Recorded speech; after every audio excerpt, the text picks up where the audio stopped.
Dear Admin, magandang araw po sa inyo at sa lahat ng mga tagapakinig ng inyong programa. Itago niyo na lamang po ako sa pangalang Mariel. 36 na taong gulang na po ako at tubong Naga City. Matagal ko nang gustong isulat ang kwentong ito. Pero sa tuwing hahawak ako ng papel o cellphone para magsimulang mag-type, nanginginig ang mga kamay ko. Pakiramdam ko kasi, sa oras na maisulat ko ang lahat ng nangyari, para ko na ring muling bubuksan ang pinakamadilim na bahagi ng buhay ko. Pero naisip ko rin na baka oras na para ilabas ko ang lahat ng sakit na matagal kong kinimkim.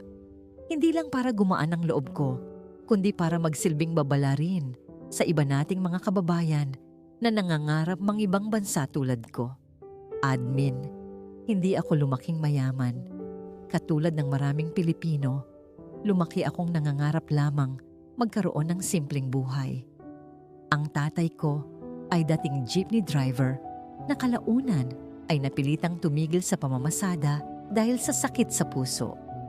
Ang nanay ko naman ay nagtitinda ng mga kakanin at lutong bahay sa palengke ng Naga para kahit paano ay may maipangtustos kami sa araw-araw. Panganay ako sa 4 na magkakapatid, kaya bata pa lang ako ay alam ko nang hindi ako pwedeng maging pabigat sa pamilya. Habang ang iba kong kaedad ay nag-iisip kung anong kurso ang kukunin sa kolehiyo o kung saan sila magbabakasyon, ako naman ay iniisip kung saan kami kukuha ng pambayad sa kuryente, tubig at matrikula ng mga kapatid ko. Dahil doon, hindi na ako nakapagpatuloy ng pag-aaral. Pagkatapos ng high school ay agad akong naghanap ng trabaho. Naging tindera ako sa maliit na grocery, naging tagalinis sa isang eatery, hanggang sa may nag-alok sa akin na maging kasambahay sa Maynila. Mahirap ang naging desisyon kong iwan ang pamilya, pero wala akong pagpipilian. Kung mananatili ako sa Naga, pare-pareho kaming magugutom. Kaya sumugal ako. Mahigit 10 taon akong naging kasambahay sa iba't ibang pamilya sa Maynila. Hindi naging madali ang buhay ko roon. May mga amo akong mababait, pero mayroon ding mahirap pakisamahan. Gayunpaman, tiniis ko ang lahat dahil sa bawat sweldong natatanggap ko, alam kong may pamilya akong umaasa. Hindi ako nakapag-asawa, hindi dahil wala akong naging manliligaw. Sa totoo lang, may isang taong seryoso noon sa akin at gusto na akong pakasalan. Pero ako mismo ang umatras. Paano ako bubuo ng sarili kong pamilya kung ang pamilya ko mismo ay hindi ko pa maitawid sa maayos na buhay? Hanggang sa lumipas ang mga taon at tuluyan ko ng isinantabi ang pangarap na magkaroon ng sariling pamilya. Habang tumatanda ako, lalo kong naramdaman na parang hindi na sapat ang kinikita ko sa Pilipinas. Tumataas ang presyo ng bilihin pero halos hindi gumagalaw ang sweldo. Nagkakasakit na rin ang tatay ko at papasok na sa kolehiyo ang bunso naming kapatid. Ramdam kong kahit anong sipag ko ay parang hindi pa rin kami umaangat. Isang araw, habang umuwi ako sa Naga para magbakasyon, may kumatok sa bahay namin. Pagbukas ko ng pinto ay halos hindi ko agad nakilala ang babaeng nakangiti sa harap ko. Siya pala si Ma'am Christine. Dati namin siyang kapitbahay noong bata pa ako. Naalala ko pa nga na madalas kaming magmanos sa kanya at sa asawa niyang si Sir Adrian tuwing umuuwi sila mula Dubai para magbakasyon. Kilala sila sa buong lugar bilang mag-asawang matagumpay. Kapag dumarating sila tuwing Pasko, halos lahat ng kapitbahay ay binabati sila dahil napakabait nilang makitungo. Hindi sila mayabang, kahit maganda na ang buhay nila. Mahigit 20 taon na raw silang naninirahan sa Dubai. Si Ma'am Christine ay nagtatrabaho sa isang malaking kumpanya, habang si Sir Adrian naman ay matagal ng operations manager sa isang logistics company. Dahil sa sipag nilang dalawa, nakapagpatayo sila ng magandang bahay sa Naga at nakabili pa ng ilang lupa. Pero sa kabila ng tagumpay nila, nanatili silang palangiti at magalang sa mga tao sa aming lugar. Kaya naman, walang masamang salita ang maririnig mo tungkol sa kanila. Nagkumustahan kami ng matagal. Tinanong nila ako kung kumusta na ang buhay ko sa Maynila. Nang malaman nilang kasambahay pa rin ako, biglang nagsalita si Ma'am Christine. "Mariel, gusto mo bang mag-Dubai? Matagal na kaming naghahanap ng mapagkakatiwalaang kasama sa bahay. Mas gusto sana namin yung kakilala na namin kaysa kukuha pa kami ng hindi namin kilala." Parang tumigil ang mundo ko nang marinig ko ang alok niya. Hindi ko agad alam ang isasagot. Kailanman ay hindi ko naisip na darating ang pagkakataong makakapagtrabaho ako sa ibang bansa. Ang alam ko lang, napakalaking tulong noon para sa pamilya ko. Sinabi ni Ma'am Christine na hindi ko kailangang mag-alala dahil sila ang sasagot sa proseso ng visa, medical at plane ticket. Ang kailangan ko lang ay ihanda ang mga dokumento ko at maghintay ng schedule ng pag-alis. Paulit-ulit pa niyang sinabi na huwag akong kabahan dahil para lang daw akong kasama sa pamilya nila. Pag-alis nila sa bahay namin ng araw na yon, halos hindi makapaniwala ang mga magulang ko. Paulit-ulit na nagpapasalamat ang nanay ko sa Diyos. Sabi pa niya, napakabuti raw talaga ni na Ma'am Christine at Sir Adrian dahil kahit matagal na silang nasa Dubai, ay hindi nila nakakalimutan ang mga dating kapitbahay. Ilang buwan din ang naging paghahanda ko bago tuluyang makaalis. Dumaan ako sa lahat ng kinakailangang seminar, medical examination at pagproseso ng mga papeles. Sa bawat hakbang ng proseso, lagi akong kinukumusta ni Ma'am Christine. Siya pa mismo ang tumatawag para tiyaking wala akong problema. Dahil doon, lalo akong naging kampante. Pakiramdam ko, napakaswerte ko dahil hindi ako mapupunta sa estrangherong employer kundi sa mga taong matagal nang kilala ng pamilya namin. Dumating ang araw ng paglipad ko papuntang Dubai.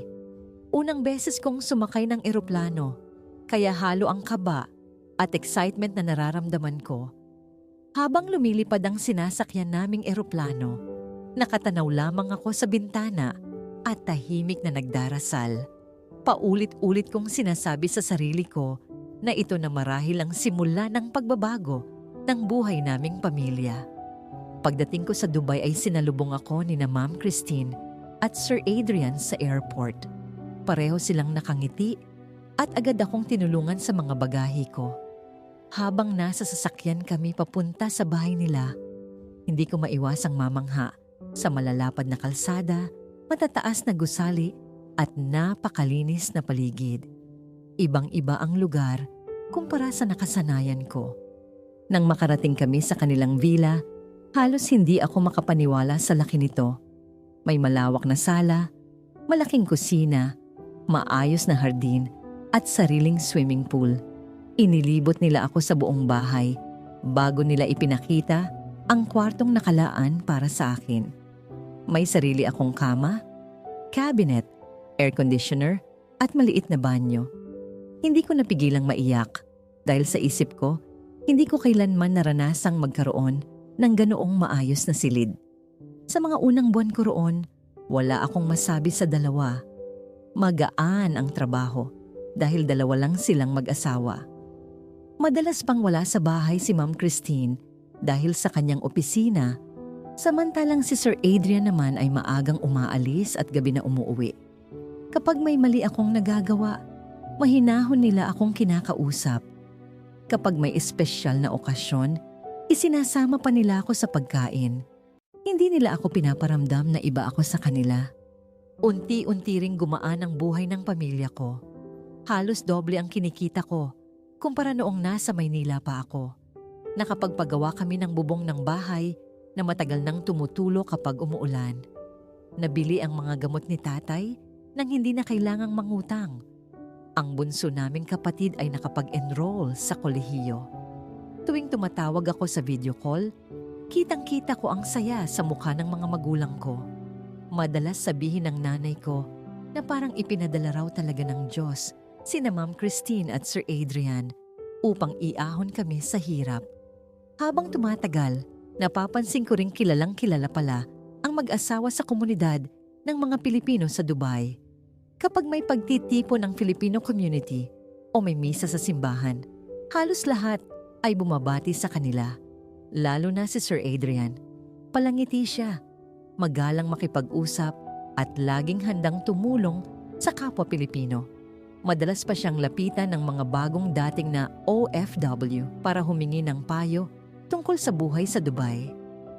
Sa paningin ng lahat, isa siyang huwarang asawa, matagumpay na OFW at mabuting tao. Kahit ako mismo, wala ni katiting na dahilan para pagdudahan ang kanyang pagkatao. Lumipas ang halos 8 buwan na ganoon ang takbo ng buhay ko. Wala akong naging reklamo. Sa isip ko, ito na marahil ang pinakamagandang employer na napasukan ko sa buong buhay ko. Hindi ko alam na ang katahimikang iyon ay malapit nang matapos. Isang umaga habang naghahanda kami ng almusal, sinabi ni Ma'am Christine na kailangan niyang bumiyahe papuntang Abu Dhabi para dumalo sa isang 3 araw na business conference. Ngumiti lamang siya at sinabing mabilis lang daw ang biyahe at babalik din siya agad. Binigyan niya ako ng ilang bilin tungkol sa bahay at sinabing tutulungan naman daw ako ni Sir Adrian kung sakaling may kailangan ako habang wala siya. Hindi ko alam kung bakit, pero nang marinig ko ang sinabi niyang iyon, ay may kakaibang bigat akong naramdaman sa dibdib. Sinabi ko sa sarili kong baka namimiss ko lang ang pamilya ko sa Pilipinas. Kaya ipinagwalang bahala ko ang pakiramdam na yon at ipinagpatuloy ko ang trabaho ko. Pagsapit ng gabi, umalis si Ma'am Christine patungong Abu Dhabi. Naiwan kaming dalawa ni Sir Adrian sa napakalaking villa. Maaga akong natulog dahil napagod ako sa paglilinis ng bahay at pag-aayos ng mga gamit na iniwan ni Ma'am Christine. Bandang 2:00 ng madaling araw, bigla akong nagising. Hindi dahil sa masamang panaginip, kundi dahil malinaw na malinaw kong narinig ang dahan-dahang pagbukas ng pinto ng aking kwarto. Pagmulat ko ng mga mata, agad kong napansin na bahagyang nakabukas ang pinto ng kwarto ko. Sigurado akong nilak ko yon bago ako natulog dahil nakasanayan ko na mula pa noong nasa Maynila ang tiyaking nakakandado ang pintuan gabi-gabi. Ilang segundo akong nakatitig sa madilim na siwang ng pinto habang pilit kong iniisip kung baka dala lang iyon ng antok. Pero nang tuluyan itong bumukas, para bang huminto ang tibok ng puso ko.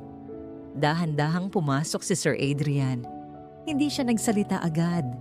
Nakatingin lang siya sa akin habang nakatayo sa may pintuan.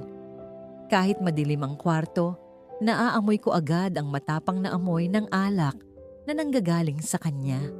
Halatang lasing siya.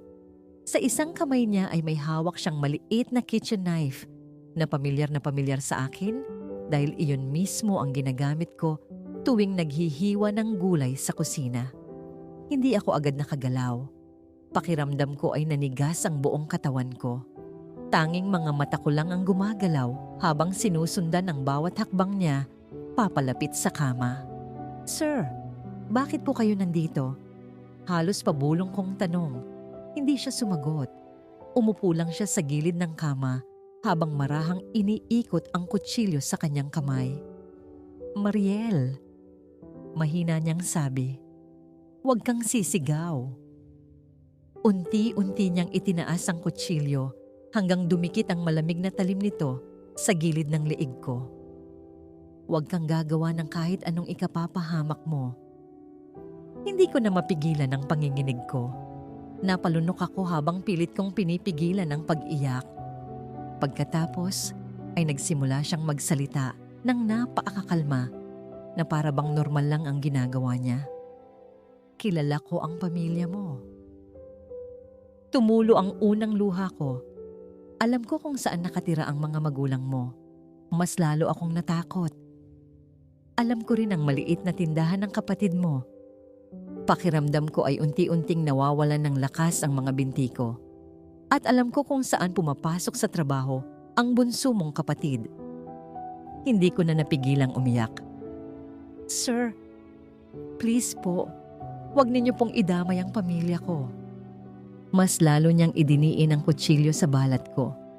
"Kapag nagsumbong ka sa asawa ko, kapag nagsabi ka kahit kanino, sisiguraduhin kong pagsisisihan mo. Isang tawag ko lang sa Pilipinas. Alam na alam ko kung sino ang pupuntahan. Pakiramdam ko ay wala na akong matatakbuhan. Nasa ibang bansa ako, wala akong kakilala, wala akong malalapitan. At ang taong pinagkakatiwalaan ng pamilya namin sa loob ng maraming taon ang siyang nakatayo ngayon sa harapan ko. Noong gabing iyon, tuluyan nang nagbago ang buong buhay ko dahil sa matinding takot at sa paulit-ulit niyang pagbabanta laban sa mga mahal ko sa buhay. Pakiramdam ko ay wala na akong magawa kundi ang manahimik. Hanggang ngayon ay hindi ko pa rin kayang balikan ang bawat detalye ng gabing iyon. Ang tanging malinaw na lamang sa alaala ko ay ang matinding takot at ang pakiramdam na may malaking bahagi ng pagkatao ko ang naiwan sa loob ng kwartong yon. Nang makaraos siya, matagal akong nakaupo sa gilid ng kama. Hindi ako makaiyak ng malakas. Takot akong baka marinig niya ako. Nanginginig ang buong katawan ko habang paulit-ulit kong hinihila ang kumot na para bang kaya nitong burahin ang nangyari. Hindi na ako nakatulog hanggang mag-umaga. Kinabukasan, para bang walang nangyari, nasa dining table si Sir Adrian habang nagkakape. Pagkakita niya sa akin ay ngumiti pa siya. "Good morning, Mariel." Hindi ko maintindihan kung paano niya nagawang maging normal matapos ang nangyari ilang oras pa lamang ang nakakalipas. Lumipas ang mga araw. Inisip kong baka bangungot lang ang lahat. Nagkamali ako. Tuwing wala si Ma'am Christine sa bahay o kaya naman ay nasa opisina, inuulit-ulit ni Sir Adrian ang ginagawa niya. Bawat pag-alis ni Ma'am Christine ay para namang simula ng panibagong bangungot para sa akin. Dumating sa puntong hindi ko na hinihintay ang pagbukas ng pinto ng kwarto ko. Alam ko nang darating siya. Sinubukan kong umiwas. Mas maaga akong natutulog. Mas matagal akong nananatili sa kusina. Minsan ay nagkukulong ako sa banyo. Pero lagi niya akong nahahanap. Kapag sinusubukan kong tumanggi o lumayo, doon siya nagagalit.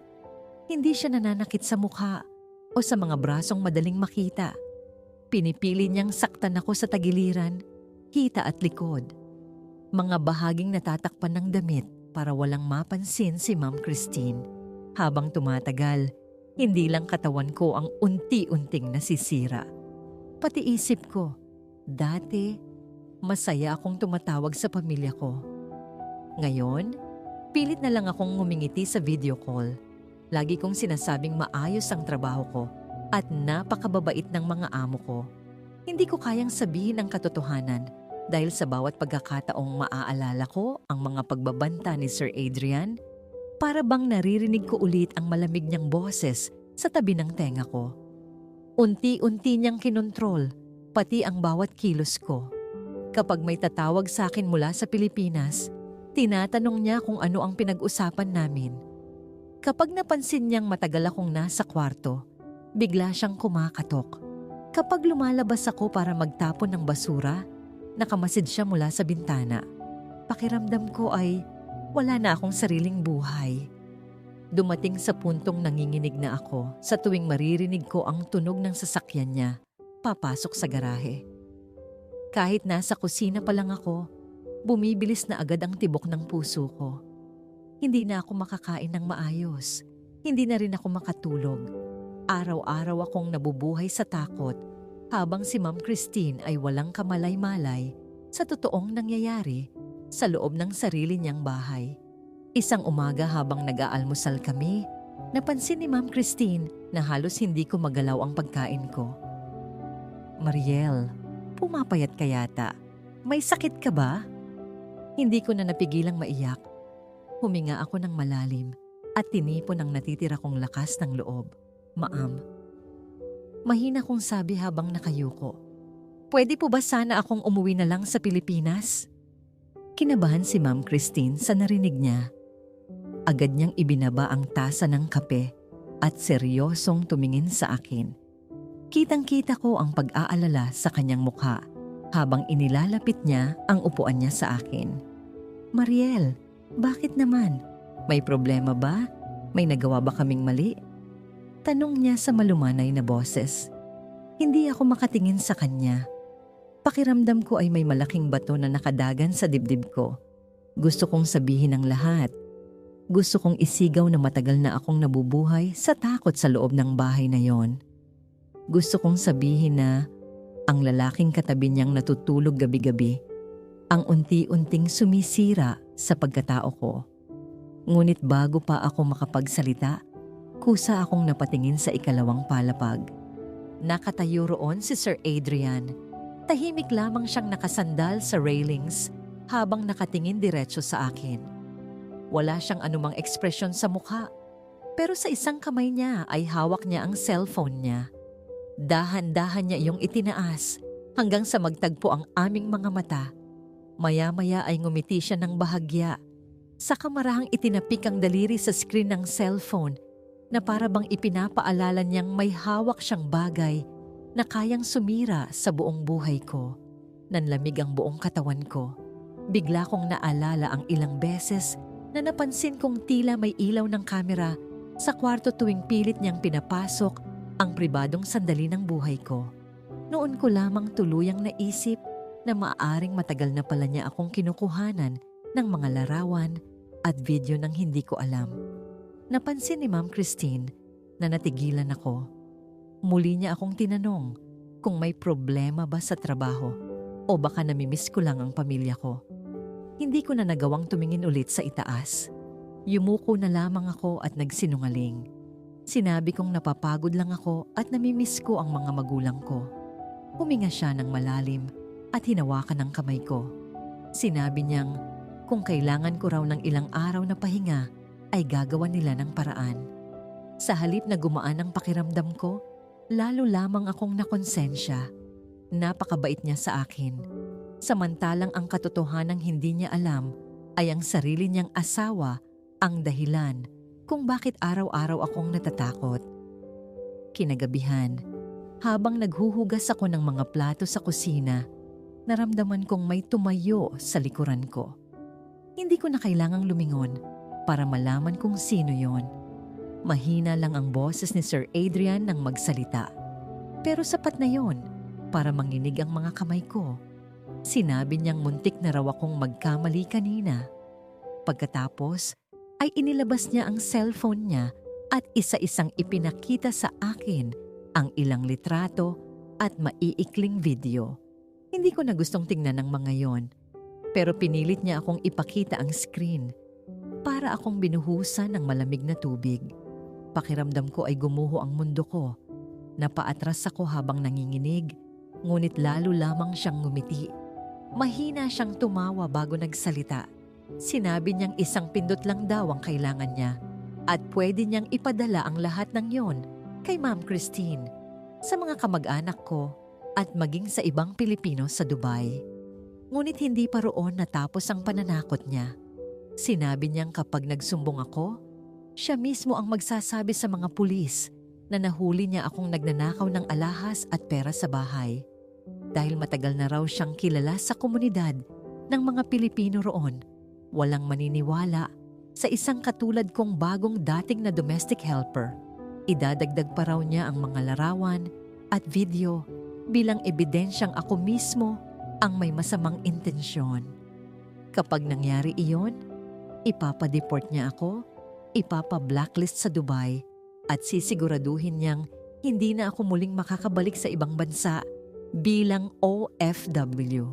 Hindi pa raw siya titigil doon dahil sisirain din niya ang pangalan ko sa amin upang isipin ng lahat na isa akong magnanakaw at sinungaling. Mula noon ay para na akong nabuhay na walang kaluluwa. Gigising akong mabigat ang pakiramdam at matutulog na puno ng takot.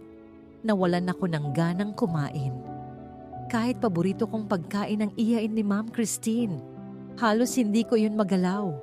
Tuwing gabi ay hindi ako makatulog ng mahimbing dahil sa bawat maliit na ingay ay iniisip kong baka muli na namang bumukas ang pinto ng kwarto ko.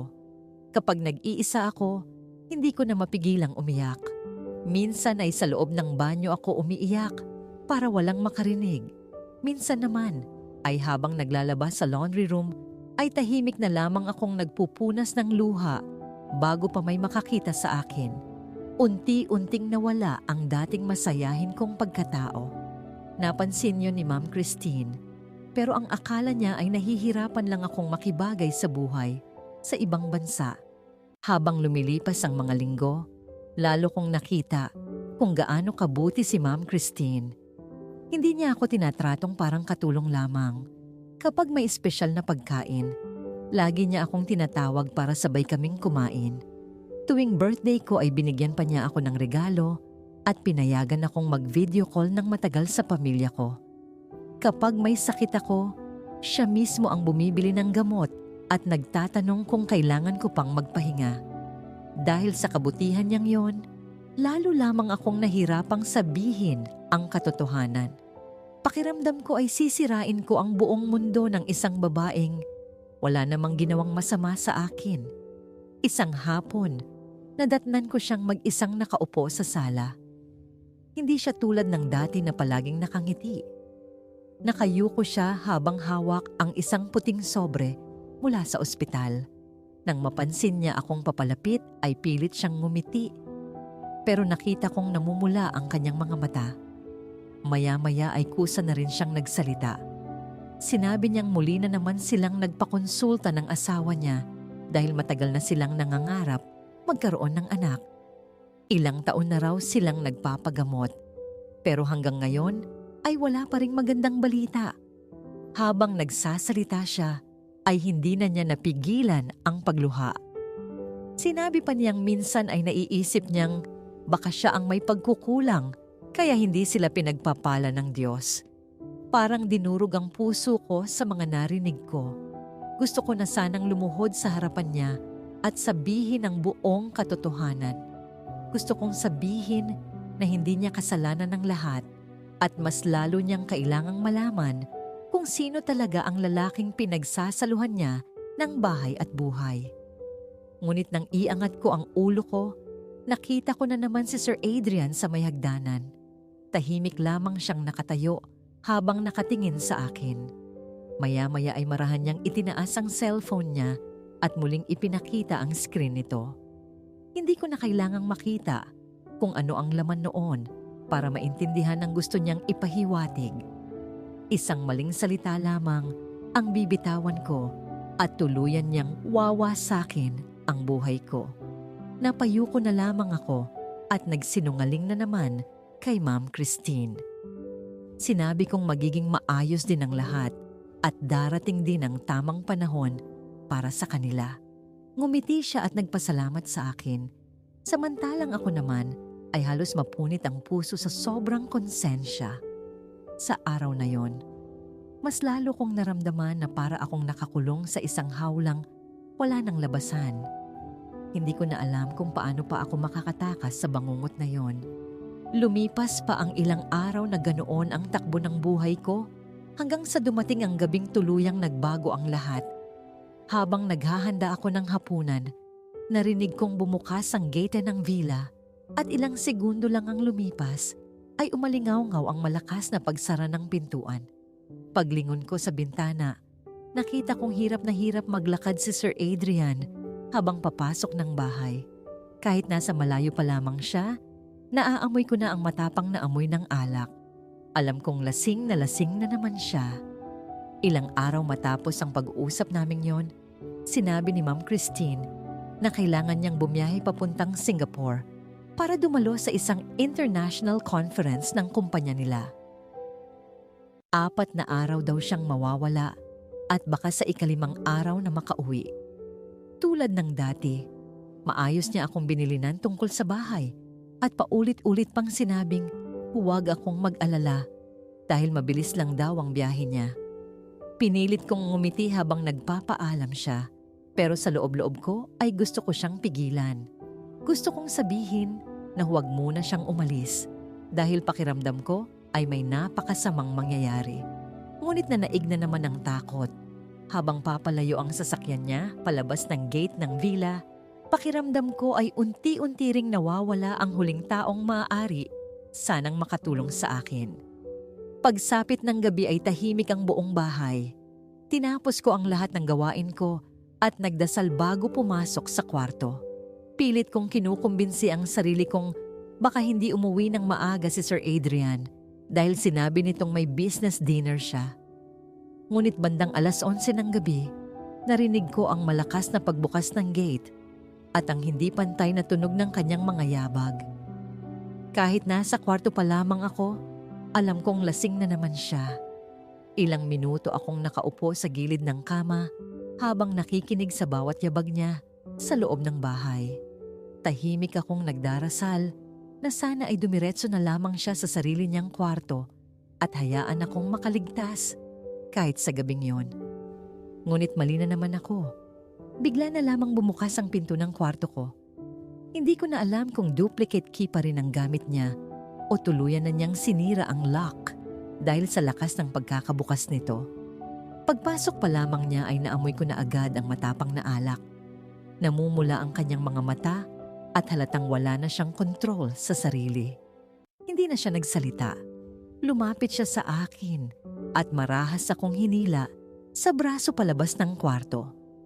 Kahit pilit akong kumakawala at umiiyak, mas lalo lamang niyang hinihigpitan ang pagkakahawak niya hanggang maramdaman kong namamanhid na ang braso ko.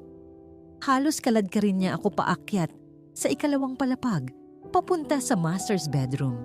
Pagkapasok namin sa loob ay isinara niya ng malakas ang pinto. Sunod-sunod ang mura niya sa akin habang paulit-ulit niyang ipinapamukha na wala raw akong karapatan magsumbong dahil isa lamang akong katulong na umaasa sa sweldo nila.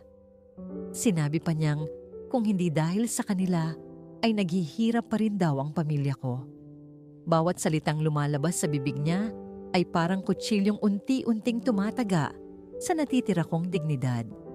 Nang makita niyang umiiyak ako, lalo lamang siyang nagalit. Marahas niya akong itinulak sa kama at sinaktan habang patuloy na minumura.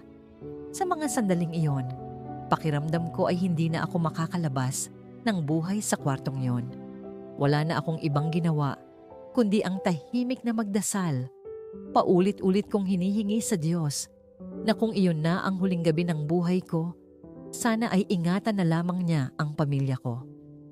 Habang patuloy siyang nagwawala dahil sa kalasingan, dumating ang sandaling bahagya, siyang nawala ng balanse. Marahil ay dahil sa sobrang dami na niyang nainom. Iyon ang unang pagkakataong nakakita ako ng maliit na pag-asa. Ginamit ko ang lahat ng natitira kong lakas at buong puwersa ko siyang naitulak. Hindi niya iyon inasahan, kaya napaatras siya at sumabit ang paa sa gilid ng kama. Hindi ko na inisip kung masasaktan ba siya. Ang nasa isip ko lamang ay makalabas ng kwartong yon. Agad akong tumakbo palabas ng master's bedroom at walang lingon-likod na bumaba ng hagdan. Halos madapa ako sa pagmamadali habang nanginginig ang mga tuhod ko. Pagdating ko sa ibaba, ay dumiretso ako sa kusina dahil iyon ang pinakamalapit na daan papunta sa service door. Akala ko ay makakatakas na ako. Ngunit bago ko pa mahawakan ang doorknob, ay naramdaman kong may humablot sa likod ng damit ko. Si Sir Adrian pala ay nakabawi na at mabilis akong naabutan. Marahas niya akong isinandal sa pader ng kusina at muli kong naramdaman ang malamig na talim ng kitchen knife sa aking leeg. Nanlilisik ang kanyang mga mata habang mabigat ang kanyang paghinga dahil sa alak. Mahigpit niyang hinawakan ang balikat ko at bumulong na. Kapag sinubukan ko pa raw tumakas o magsumbong, sisiguraduhin niyang hindi na ako makakauwi ng buhay. Habang nakatutok ang kutsilyo sa leeg ko, wala na akong ibang nagawa kundi ipikit ang mga mata. Sa isip ko, iyon na marahil ang katapusan ng buhay ko. Tahimik akong nagdasal at humingi ng tawad sa Diyos dahil pakiramdam ko ay hindi ko na muling makikita ang pamilya ko. Sa mismong sandaling iyon, biglang bumukas ang main entrance ng villa. Pareho kaming napalingon sa malakas na tunog ng pinto. Narinig ko ang boses ni Ma'am Christine na tila nagtataka kung bakit bukas pa ang mga ilaw sa bahay. Maya-maya ay mabilis siyang naglakad papunta sa kusina. Pagdating niya roon ay natigilan siya. Kitang-kita niya si Sir Adrian na may hawak na kutsilyo habang nakasandal ako sa pader, umiiyak at halos hindi na makatayo sa sobrang takot. Sandaling natahimik ang buong bahay. Akala ko ay iyon na ang pagkakataong malalaman na rin niya ang lahat. Ngunit bago pa man ako makapagsalita, mabilis na nagsinungaling si Sir Adrian. Agad niyang ibinaba ang kutsilyo at kunwari galit na nagsabing nahuli niya raw akong nagnanakaw ng pera at alahas sa kanilang kwarto. Kaya raw niya ako hinabol hanggang kusina dahil tatakas na sana ako. Halos hindi ako makapaniwala sa bilis niyang gumawa ng kwento. Nakatingin sa akin si Ma'am Christine na litong-lito habang paulit-ulit na nagtatanong kung totoo ba ang sinasabi ng asawa niya. Hindi na ako naghintay pa. Sa sobrang takot na baka paniwalaan niya si Sir Adrian, bigla akong kumawala at buong lakas na tumakbo palabas ng bahay. Wala akong tsinelas, wala akong dalang cellphone, wala akong passport, wala akong kahit anong gamit. Ang tanging nasa isip ko ay makalayo sa villa bago pa niya ako maabutan muli. Tumakbo ako ng walang direksyon habang umiiyak at halos hindi na makahinga. Hindi ko na naramdaman ang sakit ng mga talampakan ko kahit nasusugatan na yon sa bawat hakbang. Hindi ko alam kung gaano ako katagal tumakbo. Ang alam ko lamang ay nang mapagod ako ay napahinto ako sa harap ng isang convenience store na maliwanag pa kahit 10 oras na ng gabi. May ilang Pilipinong naroon na kagagaling lang yata sa trabaho. Nang makita nila ang itsura ko na magulo ang buhok, walang sapin sa paa at halos hindi na makahinga sa kakaiyak, napansin kong napatingin silang lahat sa akin. Isa sa kanila ang agad na lumapit habang bakas ang pag-aalala sa mukha nito. "Kabayan, anong nangyari sa'yo?" Hindi ko na napigilang mapaupo sa harap ng convenience store. Nanginginig ang buong katawan ko habang tuloy-tuloy ang pagpatak ng mga luha ko. Hindi na ako makapagsalita sa sobrang takot. Nakatingin lang ako sa mga kababayan nating nakapaligid sa akin hanggang sa may isang babaeng OFW na tumayo sa harapan ko at marahang hinawakan ang kamay ko. Paulit-ulit niyang sinasabi na ligtas na raw ako at wala nang makakapanakit sa akin. Ilang minuto rin ang lumipas bago ko nagawang sabihin ang mga unang salitang lumabas sa bibig ko. Ang tanging nasabi ko lamang ay, "Tulungan niyo po ako. Papatayin niya ako." Hindi na sila nagdalawang isip. Agad nila akong isinakay sa sasakyan ng isa sa kanila at dinala sa pinakamalapit na himpilan ng Dubai Police. Habang nasa biyahe kami, ay nanginginig pa rin ako sa bawat tunog ng sasakyang dumaraan. Pakiramdam ko ay susunod si Sir Adrian anumang oras at kukunin akong muli. Pagdating namin sa presinto ay tinulungan nila akong magpaliwanag sa mga pulis. Dahil hindi ko halos mabuo ang mga sinasabi ko sa sobrang trauma, ang mga kababayan nating tumulong sa akin ang nagsilbing lakas ng loob ko para maisalaysay ang mga nangyari. Maya-maya ay nakontak din ng mga awtoridad ang Philippine Consulate upang matulungan ako sa sitwasyon ko. Mula sa presinto ay hindi na nila ako pinabalik sa villa. Dinala nila ako sa isang ligtas na shelter habang inaayos ang mga kinakailangang dokumento at proseso para sa pag-uwi ko sa Pilipinas. Doon ko lamang unti-unting naramdaman na maaari pa pala akong mabuhay nang hindi kinakailangang manginig sa bawat pagbukas ng pinto. Ngunit kahit ligtas na ang katawan ko, hindi pa rin mapalagay ang isip ko. Tuwing gabi ay bigla akong nagigising dahil sa parehong bangungot. Pakiramdam ko ay bumabalik ako sa kwartong yon habang nakatutok na naman ang kutsilyo sa leeg ko. Minsan ay napapasigaw ako sa gitna ng pagtulog at saka ko lamang marirealize na nasa shelter na pala ako at wala na sa bahay ni na Ma'am Christine at Sir Adrian. Makalipas ang ilang linggo ay natulungan akong makauwi sa Pilipinas at sa tulong din ni Ma'am Christine, hindi ko na alam kung ano nang nangyari. Basta gusto ko nang makauwi. Nang lumapag ang eroplano at muling maramdaman ng mga paa ko ang sariling bayan, hindi ko napigilang umiyak. Sa unang pagkakataon matapos ang napakahabang panahon, nayakap kong muli ang mga magulang at mga kapatid ko. Mahigpit nila akong niyakap habang paulit-ulit na nagpapasalamat sa Diyos dahil ligtas akong nakabalik. Hindi ko muna sinabi ang buong katotohanan. Sinabi ko lamang na nagkaroon ako ng malaking problema sa employer ko, kaya kinailangan kong umuwi. Ayokong makita nilang lalo pang masaktan habang sariwa pa sa akin ang lahat ng nangyari. Sa mga unang araw ng pananatili ko sa bahay, inisip kong tapos na ang lahat. Akala ko hanggang alaala na lamang ang bangungot na iniwan ko sa Dubai. Unti-unti akong nagsimulang tumulong muli sa bahay at sinubukang ibalik ang normal na takbo ng buhay namin. Ngunit ilang araw lamang ang lumipas ay muling bumalik ang takot na pilit kong tinatakasan. Isang gabi, may tumawag sa cellphone ko. Nang sagutin ko ay walang nagsalita sa kabilang linya. Tanging mahinang paghinga lamang ang naririnig ko bago bigla na lang pinatay ang tawag. Inisip kong baka maling numero lamang iyon. Ngunit kinabukasan ay ganoon na naman ang nangyari. Sunod-sunod na anonymous calls ang natatanggap ko. Minsan madaling araw, minsan naman 10 oras ng gabi. Sa bawat tawag ay walang nagsasalita.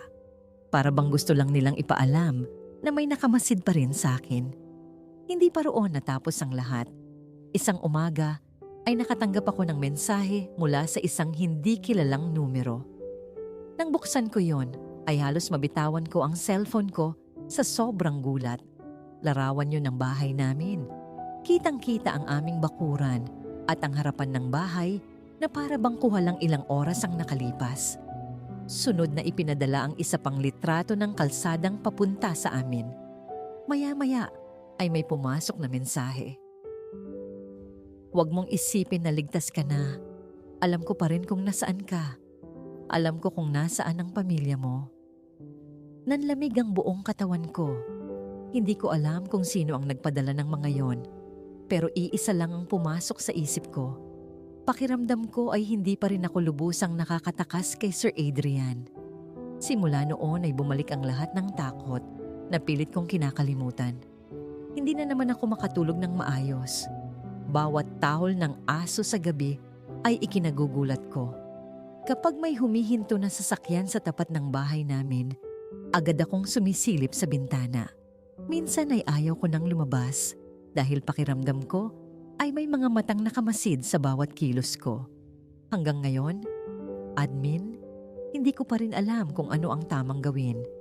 Sabi ng isa kong kaibigan, ipaglaban ko ang hustisya upang hindi na siya makapanakit pa ng ibang kababayan nating naghahanap lang naman ng marangal na kabuhayan sa ibang bansa. Pero sa tuwing maaalala ko ang mga litrato ng bahay namin at ang mga mensaheng ipinapadala sa akin, nangingibabaw ang takot para sa kaligtasan ng pamilya ko. Hindi ko alam kung sapat na ba ang lakas ng loob ko para ipagpatuloy ang laban o mas makabubuti bang manahimik na lamang habang buhay. Hanggang ngayon ay dala-dala ko pa rin ang mga sugat na hindi nakikita ng mata. Maaaring nakabalik na ako sa Pilipinas, ngunit pakiramdam ko ay may bahagi ng pagkatao kong naiwan sa bahay na yon sa Dubai. Kaya ako sumulat sa inyo, admin, dahil umaasa akong baka sa pamamagitan ng inyong programa at sa payo ng ating mga kababayan ay makita ko ang lakas ng loob na matagal ko nang hinahanap. Hindi ko alam kung darating pa ang araw na tuluyan kong mararamdaman ang salitang ligtas. Pero ang tanging hiling ko ay sana wala ng ibang OFW ang maranasan ng impyernong pinagdaanan ko. Maraming salamat po sa oras ninyo at sa lahat ng makikinig sa aking kwento. Mga kabayan, kung totoo man ang kwentong ito, isa itong paalala na hindi lahat ng panganib na kinakaharap ng isang OFW ay nanggagaling sa mga estranghero. Minsan, ang pinakamasakit na pagtataksil ay nagmumula pa sa mga taong pinagkatiwalaan natin at itinuring nating parang pamilya. Ngayon gusto kong itanong sa inyong lahat, Kung kayo ang nasa sitwasyon ni Mariel, ano ang gagawin ninyo? Itutuloy niyo ba ang pagsasampa ng kaso kahit may banta sa kaligtasan ng inyong pamilya? O pipiliin niyo na lang bang manahimik para maprotektahan ang mga mahal niyo sa buhay? I-comment niyo ang inyong opinyon sa ibaba. Babasahin ko ang mga komento ninyo at gusto kong malaman kung ano ang magiging desisyon ninyo kung kayo ang nasa ganitong sitwasyon.